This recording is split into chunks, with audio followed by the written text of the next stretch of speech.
बिस्मिल्लाहिर्रहमानिर्रहीम। Police law point में आपको खुशामदीद कहते हैं। आज हम आपको एक बहुत ही आम मसले पर गाइडलाइन दे रहे हैं।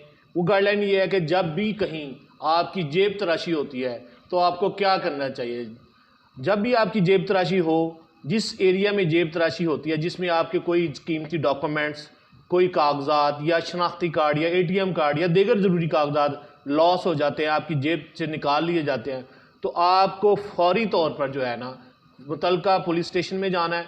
मुतलका पुलिस स्टेशन में जाकर आपने एक एप्लीकेशन SHO के नाम लिखनी है कि बखिदमत जनाब SHO साहब थाना, जो भी थाना आपको लगता है वहाँ पे बखिदमत जनाब SHO साहब थाना लिखकर, जनाब अली गुजारिश है कि आज मोरखा इस वक्त मैं यहाँ से यहाँ जा रहा था कि रास्ते में रश होने की वजह से या किसी ने मेरी जेब तराशी कर लिया, उसमें मेरा शनाख्ती कार्ड था, जो भी आपके डॉक्यूमेंट्स थे उसका जिक्र कर दें और नीचे अपना जो है लिख दें कि मेरे जो नामालूम चोर है उसने जो मेरी चोरी करके, मेरी जेब तराशी करके मेरे साथ ज़्यादती की है, इसके ख़िलाफ़ कार्रवाई करके मेरे डॉक्यूमेंट्स बरामद किए जाएं। ठीक है। उसके बाद आपने अपना नाम लिख देना है, वल्दियत लिख देनी है और एड्रेस लिख देना है।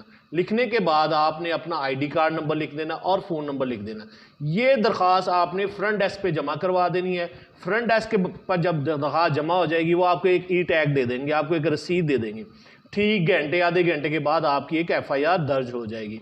ऑन रिकॉर्ड कोई बंदा, एनीवन, आपकी जो वो कीमती चीज़ है उसका गलत इस्तेमाल नहीं कर सकेगा। अगर खुदा न खास्ता वो गलत इस्तेमाल करता है तो फौरी तौर पर आपके पास एक सरकारी डॉक्यूमेंट है FIR, जो कि 379 की FIR हो जाती है। वो आपको आपके पास बतौर सबूत, और ये एक वैलिड डॉक्यूमेंट है, आपके पास सबूत है। आपका ID कार्ड गलत इस्तेमाल होता है तो आपको पता होगा कि मेरी ये FIR है, आप फौरी तौर पर FIR दिखा सकते हैं और आप उस मुसीबत से जान छुड़वा सकते हैं जो गलत इस्तेमाल से हो सकती है। लिहाजा आप ऐसे ही हमारे चैनल्स को देखते रहिए। आपको इंशाअल्लाह ताला हम ज़्यादा से ज़्यादा मालूमाती जो है वीडियोस देते रहेंगे। सब्सक्राइब कर दीजिए, लाइक कर दीजिए। Thank you very much.